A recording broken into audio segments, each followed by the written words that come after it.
Pregnancy के 20वें हफ्ते में एक ऐसी स्थिति उत्पन्न होती है जिसे हम प्री इक्लेम्सिया कहते हैं। एक डेटा के अनुसार भारत में 3% से लेकर 8% तक के मरीज ऐसे होते हैं जिससे कि प्री इक्लेम्सिया की वजह से उनकी जान को भी खतरा होता है। क्यों है, आखिर इस विषय पे हम चर्चा करेंगे। उससे पहले मैं आपको बता दूं कि आप देख रहे हैं हमारा पॉडकास्ट डॉक्टर की बात और मैं हूं आपके साथ रंजित, जो कि आज हमारे साथ गेस्ट के रूप में बैठी हैं बिहार की जानी मानी gynaecologist doctor Manju Geeta Mishra ma'am बहुत बहुत स्वागत है आपका। सबसे पहले ये हमें बताएं कि ये प्री इक्लेम्सिया होता क्या है। प्री इक्लेम्सिया जो होता है एक प्रेगनेंसी में ही होता है, जिसमें कि महिला का ब्लड प्रेशर बढ़ जाता है और ब्लड प्रेशर बढ़ने के कारण शरीर में स्वेलिंग हो जाता है और बाद में इससे किडनी और लीवर पर भी इसका असर होता है और पेशाब में प्रोटीन आने लगता है। 4-5 महीने के बाद शुरू होता है। इसका मेन कारण जो है सो प्लेसेंटा पूरे तरह से विकसित नहीं होना माना जाता है। इससे शरीर की रक्त वाहिनियों पर असर पड़ता है और बीमारी बढ़ने लगता है, ब्लड प्रेशर बढ़ने लगता है। किस तरह की महिलाओं को सबसे ज्यादा खतरा रहने का लगता है? यूजुअली पहला प्रेगनेंसी में ये जो प्री इक्लेम्सिया ज्यादा होने का डर रहता है। जब ब्लड प्रेशर बढ़ जाता है, यदि ऑलरेडी किसी को ब्लड प्रेशर पहले से है तो उसमें ज्यादा चांस है। यदि डायबिटीज है, यदि मोटी मरीज है, यदि ट्विन प्रेगनेंसी और यदि एल्डरली प्राइमरी ग्रेविडा है जो 30 साल से ऊपर से की महिला है तो उनका किडनी की बीमारी यदि पहले से है तो इन लोगों में इसका खतरा ज्यादा होता है। इसके शुरुआती जो लक्षण है वो क्या, मतलब कैसे समझेंगे? शुरू में मरीज का पहले कंप्लेन करती है कि स्वेलिंग हो गया है, फिर हेडेक हो गया है और बाद में आंख के सामने धुंधलापन आने लगता है। बीपी यदि वो दिखाती है तो अचानक बीपी बढ़ जाता है। हाई बीपी होना ही प्री इक्लेम्सिया का कारण बन सकता है? नहीं, इसके साथ साथ पेशाब में प्रोटीन या शरीर के अन्य अंगों पर भी असर आने लगता है, जिसको कि हम प्री इक्लेम्सिया कहते हैं। ये सेकेंड ट्राइमेस्टर के बाद ये देखा जाता है और ये दोनों माँ और बच्चा दोनों के लिए खतरनाक साबित होता है। और समय पर इलाज नहीं हो तो माँ को कन्वल्शन होने लगता है और उसके बाद किडनी में भी दिक्कत हो जाता है, पेशाब लीवर किडनी में, और पेशाब में प्रोटीन आने लगता है। बच्चे का ग्रोथ रुक जाता है, जिससे कि पेशेंट को और मरीज को बचाने के लिए जल्दी डिलीवरी कराना पड़ता है। किसी तरह के तनाव, मोटापा या लाइफ स्टाइल जो चेंज हो रहे हैं उसके वजह से प्री इक्लेम्सिया हो सकता है। यदि मान लीजिए कोई ओबीज विमेन है, मोटी मरीज है, उनमें ज्यादा ये सब चांस रहता है। और कभी कभी तो ऐसा देखा जाता है कि पेशेंट चेकअप करा रही है और सडन ब्लड प्रेशर बहुत बढ़ जाता है। इसलिए हर महिला को प्रेगनेंसी के दौरान नियमित जांच कराना बहुत ही जरूरी है। कौन से शुरुआती लक्षण है जिसको देख के हमें लगे कि अब हमें डॉक्टर से मिलना चाहिए?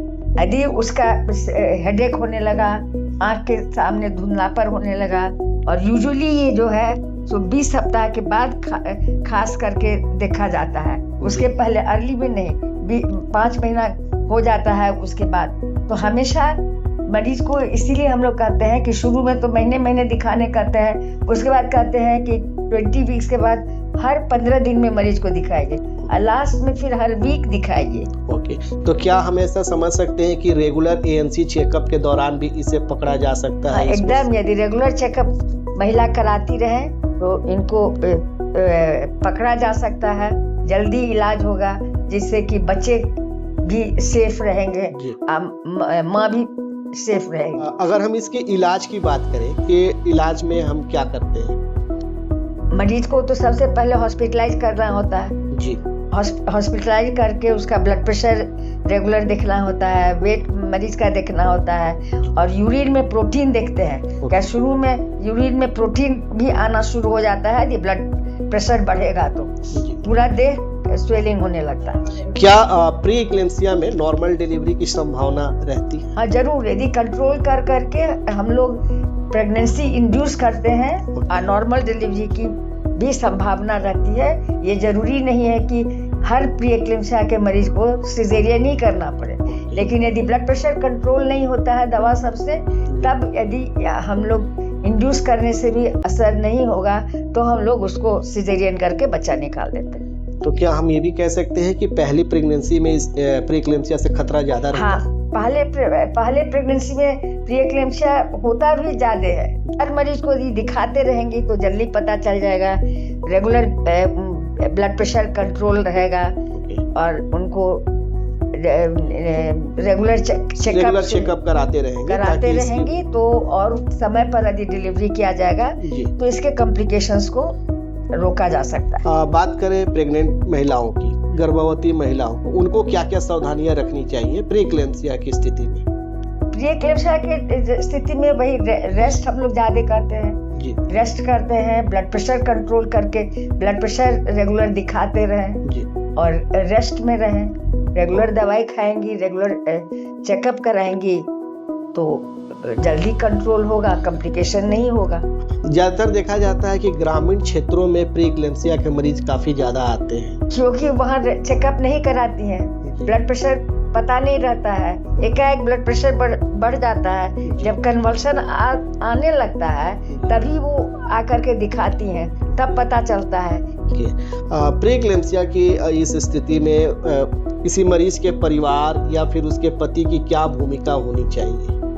तुरंत मरीज को ला करके हॉस्पिटलाइज कराएं, डॉक्टर किससे सलाह माने और उसी तरह से इलाज कराएं तो मरीज भी सेफ रहेगा, बच्चा भी ठीक से डिलीवरी हो जाएगा। आखिरी संदेश आपके तरफ से आम लोगों के लिए प्री एक्लेम्सिया को लेकर? किसी महिला को एक बार प्री एक्लेम्सिया हो गया है तो अगले प्रेगनेंसी में भी इसका खतरा रहता है, इसीलिए हर गर्भवती महिला को प्रेगनेंसी में रेगुलर अपना चेकअप कराते रहें, डॉक्टर से सलाह लेते रहें, संतुलित भोजन करें और ये नहीं देखें कि इससे कॉम्प्लिकेशन से देह हाथ में स्वेलिंग हो गया है, आँख के अंदर देखने में दिक्कत हो रही है तो तुरंत जाकर के डॉक्टर से मिले।